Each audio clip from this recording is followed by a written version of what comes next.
Guys, यह है शिमला के निकट ऑब्जर्वेटरी हिल पर बने Indian institute of advanced study का मेन गेट। लकड़ी और पत्थर से बना यह मेन गेट बहुत ही मैग्निफिसेंट, ब्यूटीफुल और अट्रैक्टिव लगता है। ब्रिटिश इरा का बना हुआ यह मेन गेट आज भी उतना ही शानदार और न्यू लुक देने वाला है जितना तब था जब इसको बनाया गया था।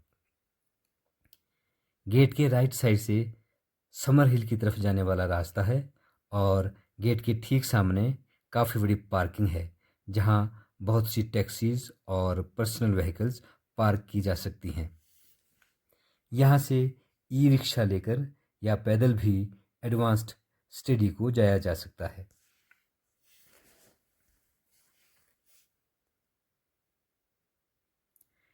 गेट के अंदर एंटर करने के बाद थोड़ी ही दूरी पर सिद्धार्थ विहार कॉम्प्लेक्स का बोर्ड दिखता है। सिद्धार्थ विहार कॉम्प्लेक्स एक रेजिडेंशियल एरिया है और एक मेन गेस्ट हाउस भी है जहां एडवांस्ड स्टडी में आने वाले रिसर्चर्स, स्कॉलर्स, इंटेलेक्चुअल्स और इम्पोर्टेंट गेस्ट्स ठहरते हैं। इसमें एक कॉन्फ्रेंस हॉल भी है जहां वे कॉन्फ्रेंस एवं मीटिंग आदि करते हैं।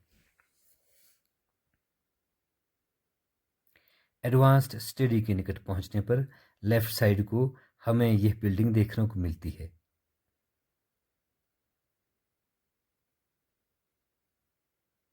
और राइट साइड को Indian institute of advanced study के बिल्डिंग के बैकयार्ड का एक छोटा सा हिस्सा दिखता है। यहाँ से टिकट लेकर ही एडवांस्ड स्टडी में एंटर कर सकते हैं। अगर एडवांस्ड स्टडी के अंदर जाना है तो 200 रुपये की टिकट लेनी पड़ती है। अगर सिर्फ बाहर से ही इसे देखना है, फोटोग्राफी करनी है और वीडियोग्राफी करनी है तो सिर्फ 60 रुपये की टिकट लेनी होती है। शिमला की 7 हिल्स में से एक ऑब्जर्वेटरी हिल पर यह बिल्डिंग बनी है। इस आर्किटेक्चर का डिज़ाइन तब के पीडब्ल्यूडी के आर्किटेक्ट हेनरी इरविन ने बनाया था, जो एक ब्रिटिश आर्किटेक्ट था। इसका निर्माण 1880 से 1888 के बीच में किया गया। लॉर्ड डफरिन इस बिल्डिंग में रहने वाला पहला वाइसरॉय था। वह 23 जुलाई 1884 को अपनी पत्नी के साथ यहाँ आया था।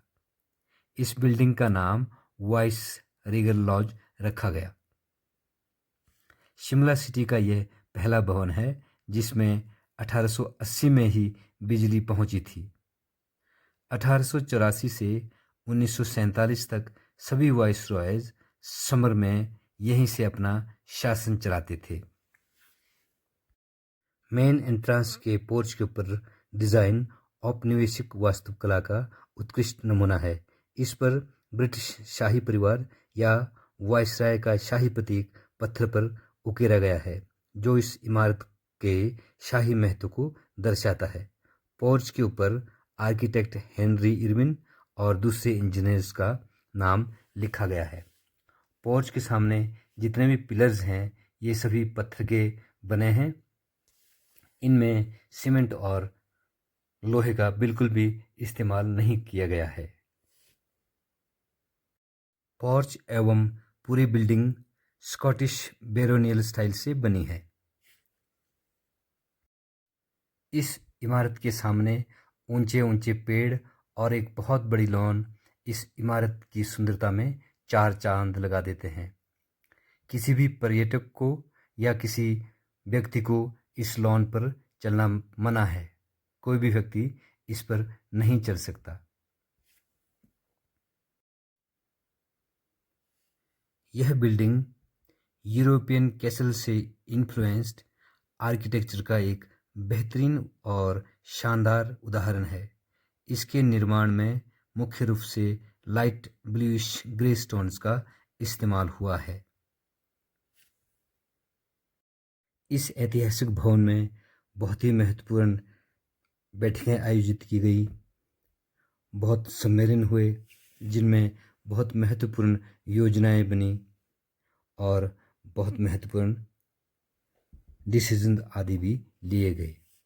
1945 में लॉर्ड वेवेल ने 25 जून से 14 जुलाई तक पूरे 20 दिनों तक एक मल्टी पार्टी कॉन्फ्रेंस का आयोजन किया, जिसमें महात्मा गांधी, मोहम्मद अली जिन्ना, डॉक्टर राजेंद्र प्रसाद, जवाहरलाल नेहरू, सरदार पटेल, अबुल कलाम आज़ाद, खान अब्दुल गफ्फार खान और मास्टर तारा सिंह जैसे महत्वपूर्ण नेताओं ने भाग लिया।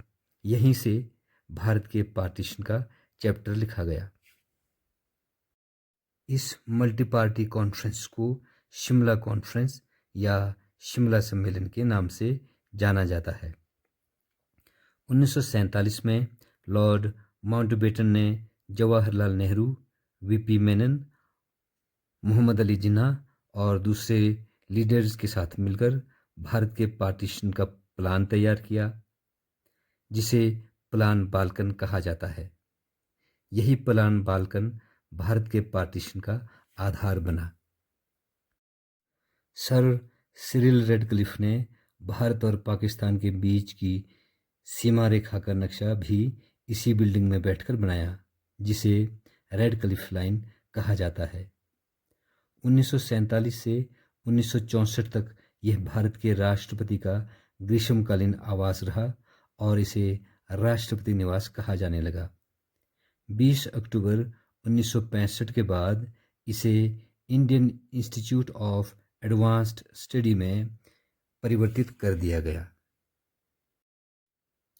बिल्डिंग के अंदर कैमरा ले जाने की इजाज़त नहीं है। जाहिर है कि वीडियोग्राफी और फोटोग्राफी की इजाज़त भी नहीं है। अंदर लकड़ी का शानदार काम किया गया है। बर्मा से इंपोर्ट की गई टीक वुड की पैनलिंग बहुत ही शानदार और आकर्षक है। अखरोट और देवदार की लकड़ियों का भी इस्तेमाल किया गया है।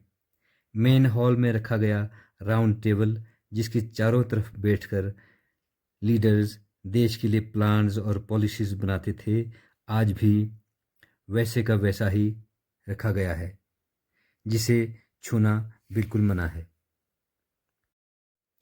ऊपर की मंजिलों तक चढ़ने के लिए लकड़ी की सीढ़ी भी अत्यंत भव्य, ऊंची और शानदार है।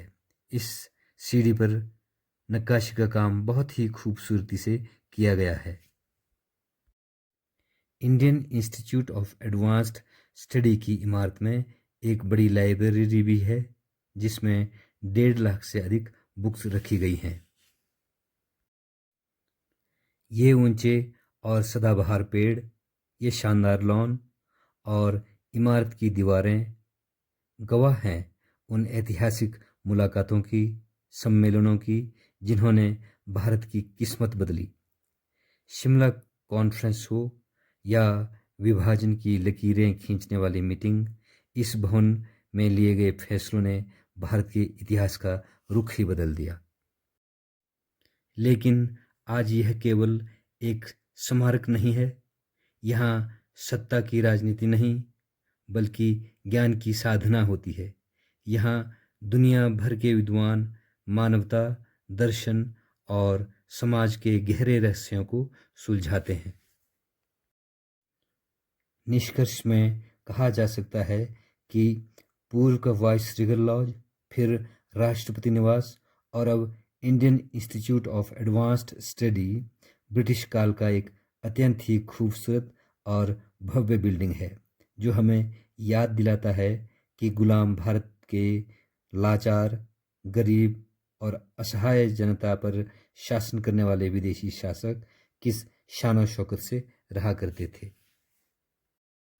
गैस, आपको भी एक बार यहाँ आकर इस ऐतिहासिक भवन की भव्यता को ज़रूर देखना चाहिए। लकड़ी के उस विशाल गोल मेज को और उसके चारों तरफ रखे हुए उन सोफों को देखना चाहिए, जिन पर बैठकर अंग्रेज़ों ने कुछ स्वार्थी, सत्तालोलुप और अदूरदर्शी भारतीय नेताओं के साथ मिलकर किस तरह भारत की छाती को चीरकर 3 टुकड़ों में काटने की योजनाएं बनाई थी।